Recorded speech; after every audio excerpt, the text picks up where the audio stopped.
विक्रांत गुप्ता। जोश, जुनून और अब सस्पेंस। वर्ल्ड टी20 वहां पहुंच गया जहां पता नहीं एक एक दिन में क्या हो जाएगा। हमारी सांसें रुकी हुई थी बांग्लादेश के खिलाफ, लेकिन अब बांग्लादेश को हराकर भारत ऑस्ट्रेलिया के सामने तैयार है। हमारे साथ है सचिन तेंदुलकर, हमेशा की तरह, क्योंकि यह मुकाबला ऐसा है जहां भारत जीता तो सेमीफाइनल में तो वो ख्वाब जो है वर्ल्ड टी20 जीतने का पूरा हो सकता है, लेकिन एक चूक भारत को वर्ल्ड टी20 से बाहर का रास्ता दिला सकती है। लेकिन सवाल यह है सचिन भाई कि यहां से तो हमें पॉजिटिव रहना है और टीम को भी पॉजिटिव ही रहना है। पहला सवाल आपसे, आज फिर उसी तरह से हम 20-20 खेलेंगे आपके साथ। 2020 का रोमांच है, 2020 मैंने खेला आपके साथ, आप हमेशा की तरह उसी तरह से तैयार हैं? बिल्कुल मैं तैयार हूं, चलो फायर करो क्वेश्चंस। और पहला सवाल जो है वो आने वाले मैच के मुतालिक नहीं है, पीछे मुड़कर है। पहला सवाल यह है कि बांग्लादेश के खिलाफ जब आखिरी ओवर 11 रन से शुरू हुआ, हमें बड़ी उम्मीद थी। पहली 3 गेंद में 9 रन आ गए, आपने उम्मीद छोड़ दी थी? देखो, एक लास्ट ओवर में तो सस्पेंस था कि किस तरफ मैच जाएगी। 11 रन तो ठीक ठाक रन होते हैं अगर बचाने हैं तो, मगर जब पहले 3 गेंदों में 9 रन जाते हैं तो टेंशन बहुत बढ़ जाता है। आपको भी हो गई थी? बिल्कुल बहुत टेंशन हुई थी, क्योंकि लास्ट 3 गेंद में सिर्फ 2 ही रन चाहिए थे उन्हें, 3 विकेटें थी हाथ में।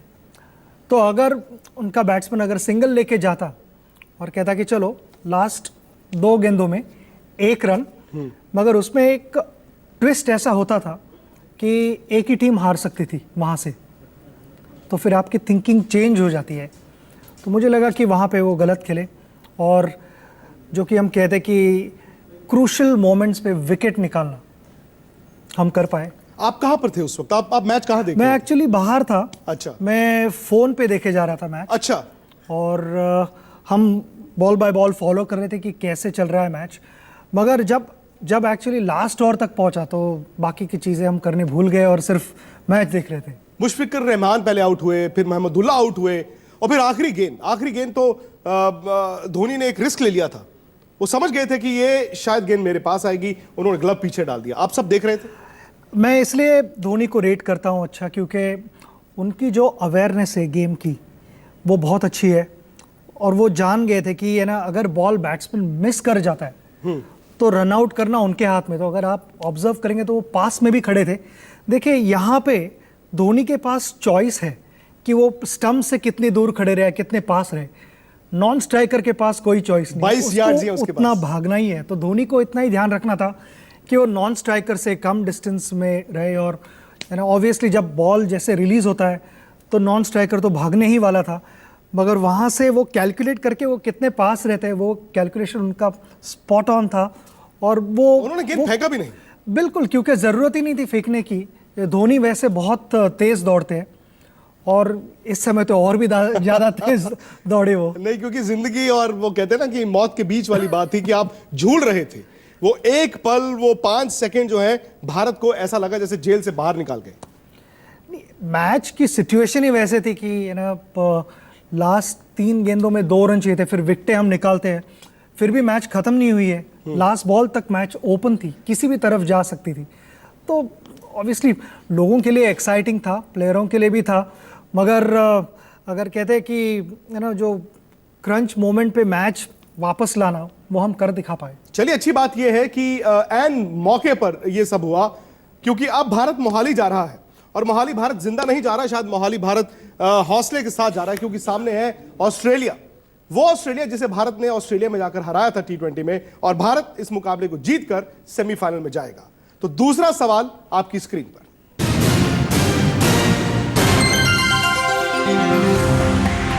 सीधा सीधा यही कि भारत जीत रहा है कि नहीं जीत रहा है, क्योंकि जीत भारत को सेमीफाइनल में लेकर जाएगी। भारत के लिए ये मैच काफ़ी क्लोज रहेगा। ये ओपन मैच मैं समझता हूँ, क्योंकि जितने भी मैचेस मोहाली में देखे हैं वहाँ मुझे ऐसे लगा कि विकेट काफ़ी अच्छी प्ले कर रही थी, बैट पे बॉल आ रहा था अच्छा, तो ऑन द राइज शॉट्स लग रहे थे। थोड़े शॉर्ट ऑफ लेंथ अगर बॉल आए तो वहाँ पे पुल और कट भी लग रहे थे। साइड बाउंड्रीज मोहाली में लंबी है, मगर स्ट्रेट बाउंड्रीज जो है वो थोड़ी छोटी है। तो मुझे लगता है कि ये मैच हाई स्कोरिंग मैच हो सकता है। चलिए, तीसरा सवाल आपकी स्क्रीन पर।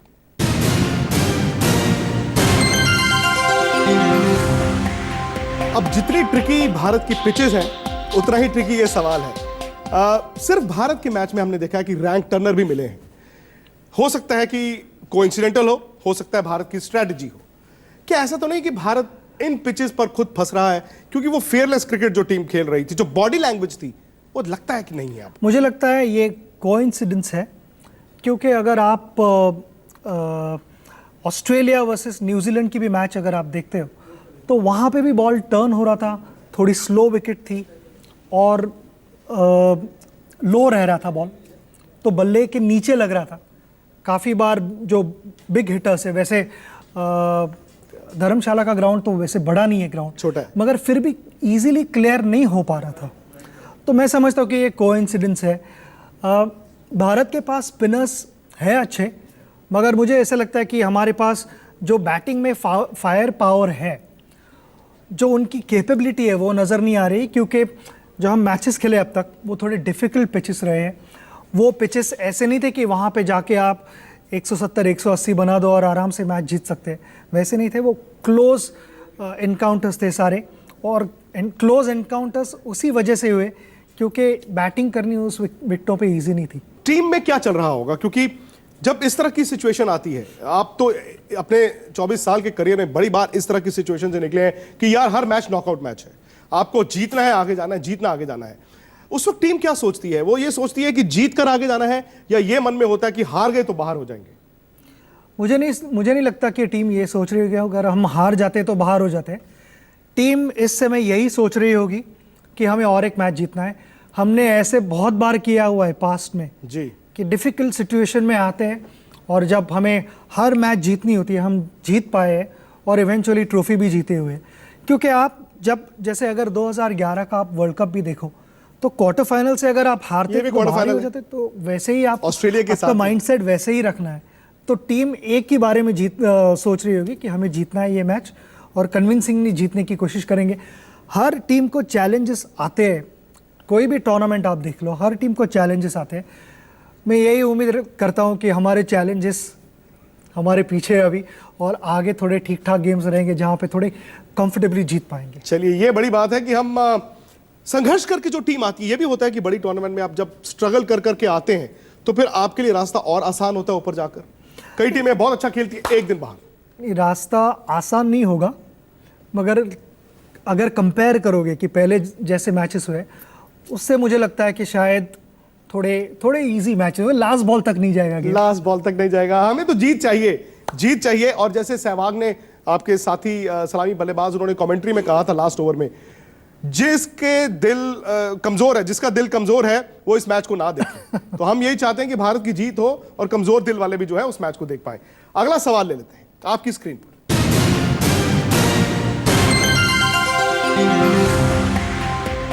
ये बात आपने अभी की, जब भारत गया था ऑस्ट्रेलिया और जहां से जीत का सिलसिला शुरू हुआ, ऑस्ट्रेलिया को तो ऑस्ट्रेलिया में हराया था 3 मैचों में। क्या वो साइकोलॉजिकल एज भारत के पास है? क्या वो सदमा ऑस्ट्रेलिया के खेमे में है कि यार इस टीम ने हमने हमारे मुल्क में आकर हराया था? साइकोलॉजिकली वो ज़रूर एडवांटेज है हमें। ऑस्ट्रेलिया भी सोच रही होगी कि हमें ऑस्ट्रेलिया में आके इन्होंने हराया है, तो हमें अभी इंडिया को इंडिया में हराना है। क्योंकि अगर ऐसे कभी होता था तो हम भी यही सोचते थे कि हमें आगे जाके उनको हराना है। तो जो हुआ है वो हमारे पीछे है, और जो होने वाला है उस पर फोकस करें, वो कॉन्फिडेंस आगे लेके चले, मगर जो होने वाला है उस पर पूरा फोकस और कंसंट्रेशन होना चाहिए। हमारे, जो मैं हमेशा कहते आता हूँ कि जो प्रोसेस होते हैं उस पर फोकस करो, रिजल्ट्स अपने आप फॉलो कर जाएंगे। आप रिजल्ट्स पे ध्यान ना दीजिए, प्रोसेस पे फोकस करें। ऑस्ट्रेलिया ने कभी वर्ल्ड T20 जीता नहीं है, ये एक ट्रॉफी है जो उनके कैबिनेट में नहीं है। तो वो और भी दम लगाएंगे, वो इस बार जीतना चाहेंगे, वो रिकॉर्ड चेंज करना चाहेंगे, जैसे कि हमने चेंज किया वो रिकॉर्ड ईडन गार्डन्स पे। ईडन गार्डन्स पे पाकिस्तान से नहीं हुआ था हमारा अच्छा परफॉर्मेंस, तो वो हमने चेंज किया। तो वैसे ऑस्ट्रेलिया भी कोशिश करेगी। मैं आपको थोड़ा पीछे लेके जाऊँ, आपने वो ईडन गार्डन्स की बात छेड़ी। ईडन गार्डन्स में आप जब क्राउड में बैठे थे, अमिताभ बच्चन साहब जन गण मन गा रहे थे, और विराट कोहली ने जिताने के बाद जब आपको ऐसे किया, कैसा लगा? स्पेशल फीलिंग थी, क्योंकि जहाँ जहाँ मैंने विराट का इंटरव्यू देखा हुआ है और वहाँ पे मेरी बात अगर विराट कर रहा है तो काफ़ी रिस्पेक्ट से बात की है विराट ने, और इस बात की खुशी है कि मैं नेक्स्ट जनरेशन को इंस्पायर कर पाया हूँ। आपने कई जनरेशन्स को किया और कईयों को करते रहेंगे। और उनके साथ खेल भी पाया हूँ, क्योंकि ये सारे प्लेयर्स जो है टीम में वो मेरे छोटे भाई जैसे हैं सब। तो एक अलग सी फीलिंग है, एक अलग सी अटैचमेंट है प्लेयरों के साथ, और ये सारी चीज़ें the least I can say is it means a lot to. मुझे पता है आप प्रोटोकॉल्स में बहुत बिलीव करते हैं, लेकिन उस वक्त दिल किया था पाकिस्तान को जब भारत ने हराया कि यार भाग के जाऊं ड्रेसिंग रूम में और सबको गले लगा लूं? इसलिए मैंने मेरे ट्विटर पे पोस्ट किया था कि ऐसा लगा ही नहीं कि मैं टीम को छोड़ के 2 साल हुए हैं। लगा ही नहीं, क्योंकि सारे प्लेयर्स जो जा रहे थे ड्रेसिंग रूम में हाथ दिखाए जा रहे थे मुझे, और मैं भी उनको कॉन्ग्रेचुलेशन कह रहा था, और मेरे हाथ में तिरंगा था। तो आई मीन इससे बड़ी कौन सी चीज़? आपको और मैचों में जाना पड़ेगा, आपको जाना चाहिए मैदान में, क्योंकि आप जब तिरंगा लेकर जाते हैं तो खिलाड़ी भी मोटिवेट हो जाते हैं। अगला सवाल ले लेते हैं आपकी स्क्रीन पर। क्या ऑस्ट्रेलिया तैयार होकर आया है? क्या उनका होमवर्क है? क्योंकि कई नई चीजों की वो कोशिश कर रहे हैं। मुझे लगता है ऑस्ट्रेलिया अलग प्लानिंग से आई है। जिस तरह से हम ऑस्ट्रेलिया के साथ इन ऑस्ट्रेलिया खेले थे, उनकी बैटिंग लाइनअप थोड़ी अलग थी। मुझे लगता है यहाँ पे बैटिंग लाइनअप थोड़ी अलग वो प्रैक्टिस कर रहे हैं कि एक लेफ्ट हैंडर को हम बीच में लाके कुछ अलग प्लान कर सकते हैं क्या। डेविड वार्नर जो आईपीएल काफ़ी खेल चुके हैं, इंडिया में खेलने का, T20 क्रिकेट खेलने का उन्हें बहुत अच्छा अनुभव है, और डिस्ट्रक्टिव प्लेयर है, उनको एक रोल सौंपा गया है। तो उन्होंने होमवर्क ज़रूर किया है। मैं इस बारे में ज़्यादा कमेंट नहीं करूँगा कि वो अच्छी स्ट्रेटजी है या नहीं, वो उनकी स्ट्रेटजी है, मगर मुझे लगता है कि उन्होंने काफ़ी कुछ सोच कर आए हैं। अब वो प्लान क्या है उनका, वो सोच कर आए हैं। अब वो कामयाब हो ना हो ये नतीजा बताएगा। लेकिन मेरा अगला सवाल जो है वो आपकी स्क्रीन पर वो इसी से जुड़ा हुआ है। आपने अभी वो बात छेड़ी कि डेविड वार्नर दुनिया के सबसे डिस्ट्रक्टिव बल्लेबाज, वो ओपन नहीं करेंगे, वो नंबर 4 खेलेंगे। एरन फिंच जो अपने आप में बड़े कामयाब बल्लेबाज, वो बाहर बैठे हुए हैं। ये सही है? कि मैं ज़्यादा तो सोचता नहीं हूँ उनके बारे में कि उनका क्या प्लानिंग होना चाहिए, मगर एक सिंपल सी बात आपको पूछूंगा मैं कि आप किसकी शक्ल नहीं देखना चाहेंगे 20 ओवर? David Warner. मेरे लिए वो एक जवाब है आपका, क्योंकि अगर जो सबसे डिस्ट्रक्टिव प्लेयर है अगर वो 20 ओवर खेल जाते हैं तो नेचुरली आपका टोटल अच्छा रहेगा, और आप आउट होने की क्यों सोचते हो? यही सोचो कि डेविड वार्नर 20 ओवर बैटिंग करेंगे। तो मेरे हिसाब से मुझे लगता है कि डेविड वार्नर 4 नंबर पे अगर बैटिंग करेंगे तो मैं समझता हूँ कि थोड़ा एडवांटेज है। और इस वक्त तो भारत भी ये कहेगा कि डेविड वार्नर 4 पर ही रहे, वो ओपन करने ना आए और फिंच बाहर ही रहे, क्योंकि फिंच का रिकॉर्ड भी भारत के खिलाफ काफी अच्छा है। अगला सवाल फटाफट ले लेते हैं। ये 1996 वर्ल्ड कप आप इंडिया में खेले थे, उसके बाद 2011 वर्ल्ड कप आप इंडिया में खेले थे। क्या ये होता है? आपकी टीम अच्छी है, आप होम कंडीशंस में खेल रहे हैं, वो फेवरेट है, आप हर कोई कहता है फेवरेट है फेवरेट है, क्या वो प्रेशर लेकर आता है? क्या इस टीम पर वो प्रेशर है? हम यही सोच रहे थे कि 2011 में, क्योंकि हमारा जब कैंप हुआ था, बंगलुरु में कैंप हुआ था, और वहाँ पे काफ़ी सारे अलग अलग पॉइंट्स प्लेयरों ने रेस किए थे। उसमें ये एक भी पॉइंट था कि इसके जो एक्सपेक्टेशन के जो बर्डन होता है एक्सपेक्टेशन का, उसको कैसे हम संभलें। अच्छा। उसको उस प्रेशर को और एक्सपेक्टेशन को पॉजिटिविटी में कैसे कन्वर्ट करें। तो हमारा मीटिंग में यही डिस्कशन हुआ था कि हम यही सोचे कि सारा भारत हमारे सर पे नहीं बैठा है, सारा भारत हमारे साथ चल रहा है। बिल्कुल। तो ये 2 चीज़ों में बहुत फ़र्क है, क्योंकि पहले जो चीज़ मैंने कही कि सर पे, तब आप सडनली प्रेशर फील करना शुरू करते हो, मगर आप जब सोचने लगते हो कि पूरा भारत हमारे साथ चल रहा है, तो वो एक सपोर्ट जो होता है वो बहुत, उसकी जो पावर जो होती है बहुत है। लेकिन आप मैच देख रहे होंगे, आपको लग नहीं रहा कि ये टीम उस तरह से नहीं एक्सप्रेस कर रही है अपने आप को जो कुछ दिन मुझे पहले तक लगता कर है रही कि विकेटें वैसे नहीं थी एक्सप्रेस करने वाली कंडीशंस के क्योंकि लिए? हाँ, हम ऐसे नहीं चल सकते कि वो T20 का मैच है 180 प्लस ही बनाने हैं रन, नहीं तो हम खराब खेल रहे हैं, ऐसी बात नहीं है। मुझे लगा कि ये जो विकेटें हम तीनों विकेटों पे खेले वो लो स्कोरिंग विकेटें थी, वो थोड़ी डिफ़िकल्ट थी बैट्समैन को फ्रीली शॉट्स मारने के लिए। तो शायद मोहाली की विकेट अलग रहे, होनी चाहिए बैट स्विंग, हाँ बिल्कुल, मोहाली पे बॉल अच्छा आएगा बैट पे तो हमें तो वो चौके दूर भी छक्के जाएगा देखने हैं, ज़्यादा। चौके छक्के देखने हैं। और मोहाली के ग्राउंड में ढोल बड़ा अच्छा बजता है, खास तौर से जब भारत जीतता है। आपकी तो बड़ी यादें हैं। चलिए अगला सवाल ले लेते हैं।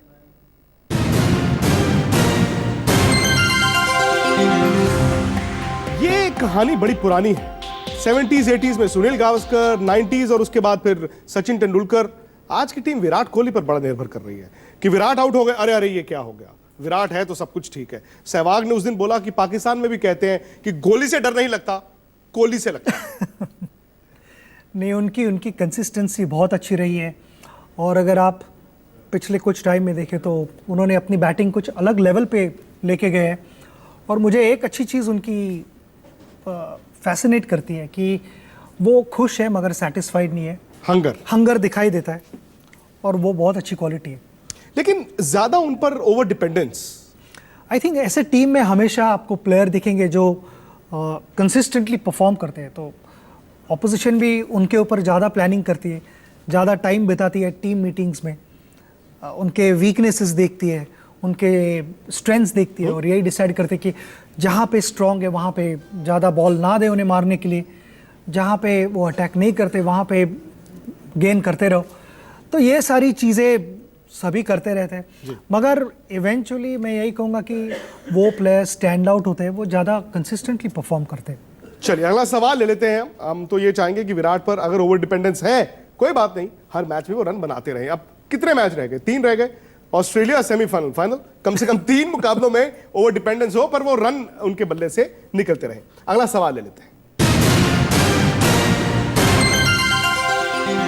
अब ये सवाल ऐसा है कि 120 करोड़ लोग हर रोज टीवी ऑन करते हैं, पूछते हैं, खुद से पूछते हैं, एक दूसरे से पूछते हैं 11 क्या हो, 3 पेसर्स 2 स्पिनर्स या फिर 3 स्पिनर्स 2 पेसर्स? मुझे जो मैचेस हमने मोहाली में देखे हुए वहाँ पे तो विकेट अच्छी लग रही थी, मगर अभी 3-4 दिनों में दूसरे विकेट पे खेलते हैं या सेम विकेट को रोल करके खेलेंगे पानी मार के, तो ये तो पता नहीं है। मगर ये टीम मैनेजमेंट ज़रूर देखेगी कि किस तरह का विकेट है रहेगा, और शायद एक एक्स्ट्रा स्पिनर खिला सकते हैं हम, हरभजन। हाँ, आई मीन एक्स्ट्रा स्पिनर अगर रहे तो वो हरभजन ही है, क्योंकि उनके पास डेविड वार्नर अगर 4 नंबर पे बैटिंग करेंगे तो मुझे लगता है हरभजन बीच में आके बॉल कर सकते हैं। और उनका ऑस्ट्रेलिया के खिलाफ रिकॉर्ड अच्छा है। और बिल्कुल, और अगर आप देखो कि शुरू के कुछ ओवर्स अश्विन बहुत अच्छे कर रहे हैं, मगर हमें बीच में वो 1-2 ओवर अच्छे डालने पड़ेंगे प्रेशर बढ़ाने के लिए, ताकि बैट्समैन बड़े शॉट्स खेलने लगे। तो वो हो सकता है अगर विकेट पे घास रही और थोड़ी बहुत फ्लैट दिखी तो मे बी सीमर से ही हम चालू रख सकते हैं। चलिए अगला सवाल ले लेते हैं फटाफट।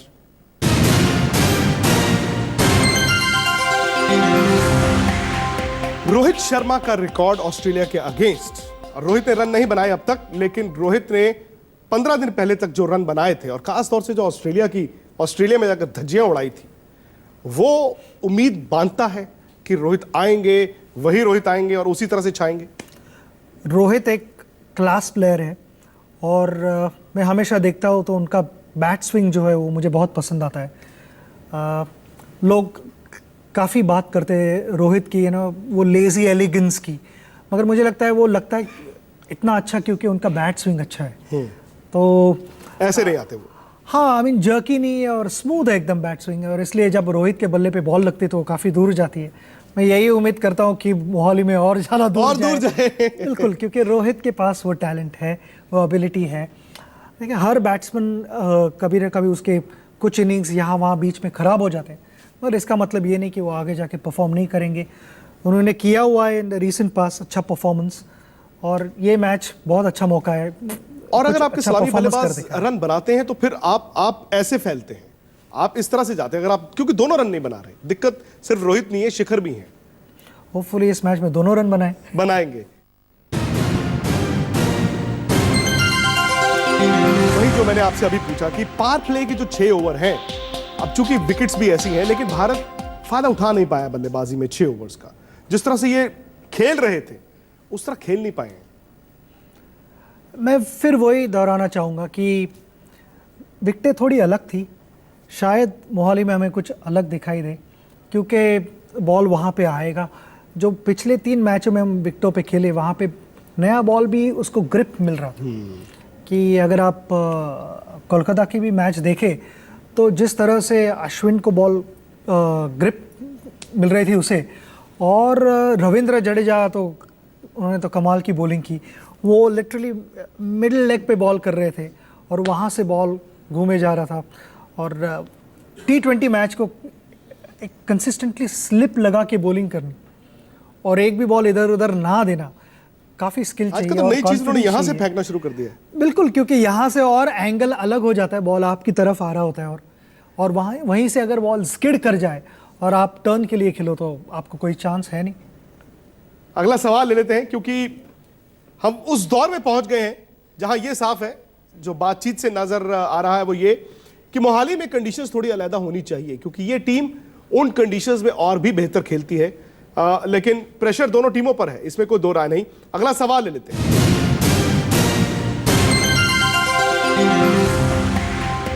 कॉमेट द आर, कॉमेट द मैन, धोनी क्या नंबर 6 पर ही खेले जहां पर खेल रहे हैं या फिर आप चाहेंगे कि वो ऊपर आ जाएं, 4 नंबर पर आ जाए? अगर बाकी बल्लेबाज रन नहीं बना रहे हैं कंसिस्टेंटली, सिर्फ विराट बना रहे हैं, तो धोनी 4 खेले। फ्लेक्सिबल होना बहुत ज़रूरी है और जो हम कहते हैं कि सिचुएशनल अवेयरनेस, कि ना उस समय क्या गेम में चल रहा है और उस समय क्या करना चाहिए, वो धोनी अच्छा जानते हैं। तो मुझे लगता है वो ज़रूर कहीं ना कहीं सरप्राइज़ करेंगे ऑपोजिशन को। एक प्रेडिक्टेबल ना होना बहुत ज़रूरी होता है T20 फॉर्मेट में, और उन्होंने अलग अलग स्ट्रेटजीज़ यूज़ किए हुए, वो बैटिंग में रहे या बॉलिंग में भी रहे, अलग अलग स्ट्रेटजीज़ यूज़ किए हुए।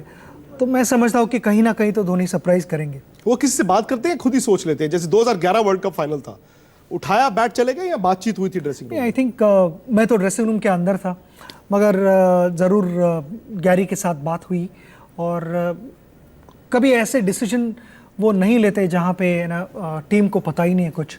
मुझे लगता है कि जैसे आपने देखा होगा कि इवन पिछले मैच में कि हर बॉल के बाद डिस्कशन हो रहा था और वो सिर्फ धोनी और हार्दिक नहीं थे, आशीष नेहरा, आशीष था, तमाम विराट था, काफ़ी लोग वहाँ पे आके डिस्कस कर रहे थे और वो ऑप्शंस कंसिडर करते हैं। ऐसे नहीं कि जो मैं बोल रहा हूँ वही सही है, और ऑप्शंस देना उनको ये टीममेट्स का काम है। चलिए ठीक है, धोनी अगर मैच विनर है और सिचुएशन डिमांड करेगी तो बैट उठाकर उन्हें अंदर चला जाना चाहिए क्योंकि बड़े मैचों में बड़े खिलाड़ी की अहमियत और भी बढ़ जाती है। अगला सवाल ले लेते हैं। हार्दिक पांड्या का जो रोल है, फ्लोटिंग ऑलराउंडर है या गेंदबाज है, क्या वो बखूबी निभा रहे हैं? ठीक है, लोग कहेंगे यार ये क्या सवाल है, लास्ट ओवर उन्होंने किया पिछले मैच में, वो हीरो बन गए, उन्होंने लास्ट ओवर में भारत को जीत दिलाई, लेकिन क्या जो रोल उनके लिए आपने बनाया है वो पूरी तरह से उसे निभा रहे हैं? अगर रोल उनको क्या सौंपा गया है मुझे पता नहीं है, मगर जितना मैं देखता हूँ उससे तो मुझे लगता है कि उनके पास टैलेंट है, वो अच्छे शॉट्स खेल पाते हैं, बड़े शॉट्स खेल पाते हैं। जैसे लास्ट मैच में भी उन्होंने 8 गेंदों में 15 रन बनाए, तो 15 रन इंपॉर्टेंट थे। मैं ये नहीं कहूँगा कि सिर्फ 15 रन क्यों बनाए, उस वक्त बल्कि रेट ऊपर गया एकदम, क्योंकि बिल्कुल, क्योंकि मोमेंटम ये ना सोचे कि हार्दिक पांड्या आके 70-80 बनाने वाले हैं, वो क्विक फायर 20-22 रन बनाएंगे क्योंकि शायद उनका रोल वो हो सकता है। तो लोगों की सोच थोड़ी अलग होनी चाहिए यहाँ पे, और उन्होंने आके क्रूशल ओवर भी की। इवन अगर आप कोलकाता की मैच देखें तो पाकिस्तान अगेंस्ट भी आके उन्होंने एक विकेट अच्छी निकाली वहाँ पे। तो वो अपना रोल निभा रहे हैं, मगर उनको बैटिंग में क्या रोल सौंपा गया है ये मुझे पता नहीं। ये ड्रेसिंग रूम के अंदर की बात है, वो अंदर ही रहनी चाहिए। और कॉन्फिडेंस उनमें दिखता है आपको? उनमें बड़े शॉट्स खेलने की एबिलिटी है। ये तो मैंने देखा हुआ है। पिछले IPL में भी उन्होंने बहुत अच्छी बैटिंग की थी और उनमें कैपेबिलिटी है उनका भी। अगर आप बैट स्विंग देखो तो उनका काफ़ी फास्ट है, डाउन स्विंग बहुत फास्ट है, और पूरा फेस जो होना चाहिए गेंद के पीछे, तो वो उनका फेस पूरा नज़र आता है, तो वो स्लॉगिंग नहीं करते, वो क्लीन स्ट्राइकिंग करते हैं, और वो बात मुझे बहुत पसंद है उनकी। चलिए अगला सवाल ले लेते हैं, क्योंकि हार्दिक पांड्या भी कब चमक जाए पता नहीं चलेगा, लेकिन ये सही है कि 2020 में आपको छोटा छोटा आप चार गेंद से भी आप हीरो बन सकते हैं। अगला सवाल ले लेते हैं फटाफट।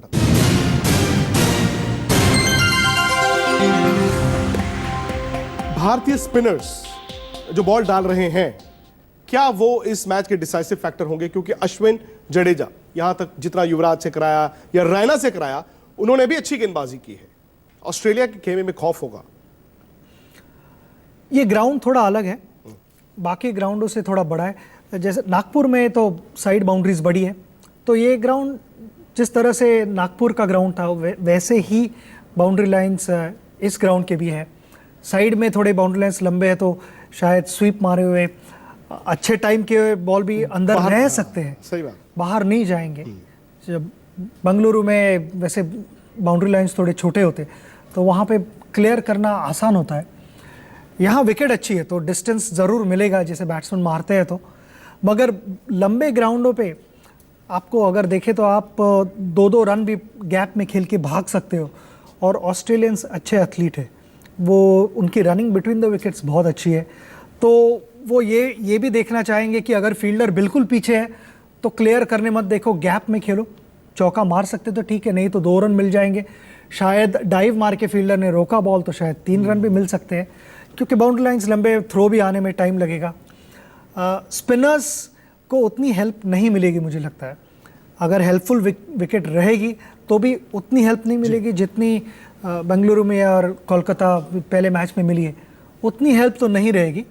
मगर इंटरेस्टिंग कंपटीशन रहेगा क्योंकि ग्राउंड के डिमेंशंस अलग है। और इसी से जुड़ा हमारा अगला सवाल भी है। आपने कंडीशंस की बात की है, तो चलिए वो सवाल ले लेते हैं फटाफट।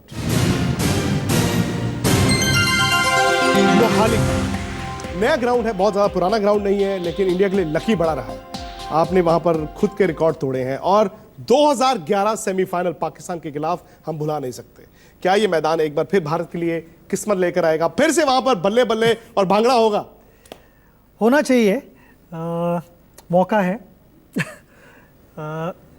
मोहाली एक हमारे लिए अच्छा ग्राउंड रहा है, वहाँ पे हम इवन टेस्ट क्रिकेट में अच्छा प्रदर्शन कर पाए, तो मैं यही समझता हूँ कि वो लक हमारे लिए आगे चलता रहे। Very good. और पिछली बार जब हम खेले थे 2011 में पाकिस्तान के साथ, तो वो मैच भी एक हाई प्रेशर्ड मैच था, और सेमीफाइनल तो I mean as good as ये वैसा ही मैच है कि अगर ये मैच हम अच्छा नहीं कर पाते तो उतना ही प्रेशर है प्लेयरों के ऊपर, मगर प्लेयर ये सारी चीज़ें स्पेक्टेटर्स पे छोड़ेंगे, जाके अपना अच्छा क्रिकेट का प्रदर्शन करने की कोशिश करेंगे। मगर ग्राउंड अच्छा है, ये ग्राउंड होता है कि जब आप जहां पे आपने अच्छा किया हो वो आपके लिए और अच्छी यादें लेकर आता है। वो हमेशा आप ग्राउंड पे जब जाते हो तो वो एक फील रहता है आप जी, और अगर आपके अच्छे मेमोरीज रहे, सारी अच्छी यादें रहे, तो उसका असर अच्छा पड़ता है। नहीं, ये बड़ा वो है कि आप इस बार जा नहीं रहे, क्योंकि ईडन गार्डन्स में जाकर आपने मैच जिताया था। सचिन, 15 सवाल हो गए हैं। अब पार प्ले खेलने का, पार प्ले नहीं, रैपिड फायर खेलने का वक्त आ गया, क्योंकि पार प्ले तो आपने पहले खेल लिया। मैं फटाफट आपसे सवाल करता हूं और देखते हैं कि आपके जवाब क्या है। लीजिए अगला सवाल, लीजिए rapid fire. Fielding Bharat almost at par or better बाकी दुनिया के लिहाज से भी, और इस मैदान में फील्डिंग और क्रिटिकल। आई थिंक इस मैदान में फील्डिंग क्रिटिकल रहेगी। लंबे बाउंड्री लाइन्स है तो एक्यूरेट थ्रोइंग भी बहुत इंपॉर्टेंट रहेगी, रन आउट मिलने के चांसेस है। प्लेयर भागते हुए बैटिंग के समय वो चांस लेंगे, और रविंद्र जडेजा मैं कहूँगा खास करके, जिनका थ्रो बहुत ही अच्छा है, उनके पास अच्छा मौका है कि ऑस्ट्रेलियन प्लेयर्स अगर उन चांस ले उनके थ्रो पे तो आउट कर सकते हैं। और वो बहुत बार ऐसे होता है कि वो क्रूशल रन आउट मैच का मोमेंटम बिल्कुल बदल देता है, हाफ चांस को कन्वर्ट करते हैं। चलिए अगला सवाल। हमारी fielding is as good as anyone. सही बात है, और फील्डिंग जो है इसमें कोई दो राय नहीं कि साउथ अफ्रीका, उसके बाद शायद ऑस्ट्रेलिया और भारत, ये 3 टीमें हैं जो दुनिया में सबसे मजबूत दिखती हैं। अगला सवाल, और अगला सवाल थोड़ा सा भारतीय फैंस के लिए, अभी तक हम मायूस हैं रैना और युवराज के लिहाज से। अभी तक वो दोनों उस तरह निखर कर आए नहीं। हाँ, थोड़े मुश्किल मोमेंट्स आए, मगर मैं कहूँगा कि युवराज ने जो कोलकाता में पार्टनरशिप की विराट के साथ, वो बहुत इम्पोर्टेंट थी। मैं ये ज़रूर कहना चाहूँगा कि अगर उस समय युवराज आउट होते तो प्रेशर और भी बढ़ जाता था। तो उनकी पार्टनरशिप उसे अंडरमाइन नहीं करना चाहिए। लोग हमेशा यही सोचते कि युवराज बैटिंग करने आएगा, 5-6 छक्के मारेगा और हर गेंद बल्ले के बीच में लगनी चाहिए। वैसे नहीं होता क्रिकेट में। कभी कभी थोड़े मुश्किल पैचेस आते हैं, तो उस समय कोई और अच्छा खेल रहा होता है। तो यही हम उम्मीद करें कि उनके साथ अभी युवराज और रैना भी अच्छे खेलने लगे। ये एक ओवरऑल टीम का परफॉर्मेंस देखना चाहिए। इंडिविजुअल्स को हम जज करते हैं, हाँ वो जज करना ज़रूरी है, मगर अगर ओवरऑल एज अ टीम हम अच्छा परफॉर्म कर पा रहे हैं और उस परफॉर्मेंस में इनकी थोड़ी कंट्रीब्यूशन रही है, तो I think it's a good sign. और युवराज का तो होम ग्राउंड भी है, ये भी एक एडवांटेज हो जाता है। जसप्रीत बुमराह के बारे में आपने कहा था कि वो भारत टीम के एक्स फैक्टर होंगे, छुपा रुस्तम होंगे। अगला सवाल यही है कि बुमराह ने ऑस्ट्रेलिया में जाकर शुरू किया था और वहां पर पहली बार हमें वो यॉर्कर दिखे, वो स्पीड दिखी, वो स्किडी गेंद दिखा। और पिछले मैच में हम हार्दिक पांड्या के आखिरी ओवर की बात करते हैं, लेकिन बुमराह ने जो 19वां ओवर डाला, सेकंड लास्ट ओवर डाला, जिसमें 6 गेंद में 6 रन गए, प्रेशर उसने बनाया। तो ऑस्ट्रेलिया के सामने बुमराह, वो ओवर बिल्कुल क्रिटिकल ओवर था, क्योंकि अगर सेकंड लास्ट ओवर में बुमराह अगर 10 रन वहां देते तो लास्ट ओवर का बैलेंस ही चेंज हो जाना था। बिल्कुल। तो कप्तान ने इसीलिए उनको 19वां कराया पहले। हाँ, सेकंड लास्ट ओवर क्रूशल हो गया था। हम रिजल्ट के बारे में ही सोचते हैं हर बार, और जो फिनिश करता है उसके ही बारे में सोचते हैं, मगर विक्ट्री में काफ़ी लोगों का हाथ होता है, तो उसमें मैं कहूँगा कि बुमराह का भी हाथ था। हाथ होना चाहिए, क्योंकि बड़ा मुकाबला है। और अगला सवाल भारतीय फैंस को बड़ी राहत देगा। राहत इसलिए देगा सचिन भाई, क्योंकि भारत में ऑस्ट्रेलिया ने कभी भी T20 मैच जीता नहीं। ये तो अच्छी न्यूज़ है। इस अच्छी खबर को हम मोहाली लेकर जा रहे हैं। बिल्कुल, तो हम यही उम्मीद करते हैं कि हमारा ट्रैक रिकॉर्ड जो क्लीन है वो वैसे रहे, 100% रहे।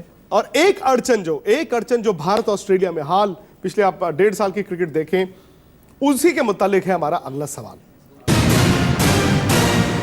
स्टीव स्मिथ से बड़ा डर लगता है। स्टीव स्मिथ ने पिछले 1.5 साल में जो भारत के खिलाफ रन बनाए, वो हर मैच में रन बनाए। उन्होंने कई मैच अपने बूते जिताए। हालांकि वर्ल्ड T20 में आज उन्होंने पाकिस्तान के खिलाफ रन जरूर बनाए हैं, अब तक रन नहीं बनाए थे। इनको आउट कैसे किया जाए? देखो, स्टीव स्मिथ एक वर्ल्ड क्लास प्लेयर है।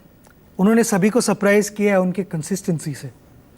वो टेस्ट क्रिकेट रहे, वनडे क्रिकेट रहे या T20 रहे, वो बहुत कंसिस्टेंट रह चुके हैं। वो, मैं कहूँगा कि वो काफ़ी बिजी प्लेयर है। वो स्ट्राइक अच्छा रोटेट करते हैं और बाउंड्रीज, छक्के वगैरह अच्छे मार लेते हैं। पहले उन्होंने रन नहीं बनाए थे, मगर आज उन्होंने रन बनाए, तो ये थोड़ी, हाँ, और वो मैच भी कोइंसिडेंटली मोहाली पे ही खेला जा रहा है, तो उस पिच की उन्हें थोड़ी आइडिया आई होगी। आप डरा रहे हैं हमें? नहीं, मैं यही कह रहा हूँ कि वो वर्ल्ड क्लास प्लेयर है, तो हमें थोड़ा दम लगा के खेलना पड़ेगा। इनको कैसे आउट किया जाए? देखो, आउट करने की बात तो ऐसे कोई आप डिसाइड नहीं कर सकते कि यहाँ पे डाल के वो 100% आउट ही हो जाएंगे, मगर कोई एरियाज़ होते हैं जहाँ पे वो कम मारते हैं, तो वहाँ पे उन्हें ज़्यादा गेंद डालें, और जो एरियाज़ में वो कंफर्टेबल है, जहाँ पे अच्छा रन बना लेते हैं, कंसिस्टेंटली मारते हैं, वो एरियाज़ में बॉल ना करें। वो ये सिंपल स्ट्रेटेजी होती है सारे टीमों की। तो मैं यही कहूँगा कि जहाँ पे वो नहीं मारते वहाँ पे डालते रहो बॉल। रहा देखो उनको कुछ अलग शॉट खेलने की। और सामने वाली टीम के लीडर को अगर आपने रोक दिया तो टीम खुद ब खुद रुक जाएगी। ये भी अपने आप में एक सवाल है। बहुत फर्क पड़ता है जब आप अच्छे फॉर्म में हो और आप कप्तान हो, तो आप अलग तरह से सोचते हो। ये बहुत फर्क पड़ता है। सवाल तो सारे हो गए, लेकिन एक सवाल अब मेरा है, और ये मेरी पर्सनल सवाल है। पिछले कार्यक्रम में आपने पूछा था कि दाढ़ी क्यों रखी है। मैंने कहा था कि हम 3 अप्रैल की रात को भारत के हाथ में जो ट्रॉफी होगी तब कटवाएंगे। अब बताइए मैं कटवाने लायक हूं कि नहीं? मतलब वो ट्रॉफी आ रही है वर्ल्ड T20 भारत के नहीं? मुझे बड़े लोगों ने ये सवाल पूछ लिया है। बंगलुरु के मैच के पहले, थोड़ा लास्ट ओवर के पहले मुझे लग रहा था कि हाँ, दाढ़ी तो 3 तारीख को जा सकती है, मगर 3 गेंदों के बाद मुझे लगा कि नहीं, थोड़ी और बढ़ानी पड़ेगी आपको। मगर आई एम ग्लैड कि जिस तरह से हमने लास्ट 3 बॉल किए, उससे तो आपका पूरा मौका बनता है। मौका है ना अभी? है, बिल्कुल। यानी कि आ रहा है ट्रॉफी। ये मैच निकल जाए तो फिर ट्रॉफी का सपना भी लेना जो है वो सही होगा। बहुत बहुत शुक्रिया आपका सचिन भाई। इस कार्यक्रम में इतना ही, लेकिन आपको बता दें कि मुकाबला बड़ा कड़ा है और इस कड़े मुकाबले पर आज तक पर ही आप बने रहिए, आप आज तक पर ही बने रहिए, क्योंकि आज तक पर जैसे सचिन है वैसे और एक्सपर्ट्स हमारे साथ होंगे। फिलहाल बहुत बहुत शुक्रिया। ब्रेक से पहले हमने आपको दिखाया था कैसे ब्रुसेल्स धमाकों के बाद अब जीवन वहां पर पटरी पर लौट रहा है, लेकिन भारत में भी इन धमाकों का असर देखा गया। सार्वजनिक जगहों पर सुरक्षा बढ़ाई गई है और इसी के मद्देनजर I'm doing my third year BTech ECE in Amrita, so I hope to make a difference in the future, and that's why I chose Amrita as my college. Thank you. Hello, everybody.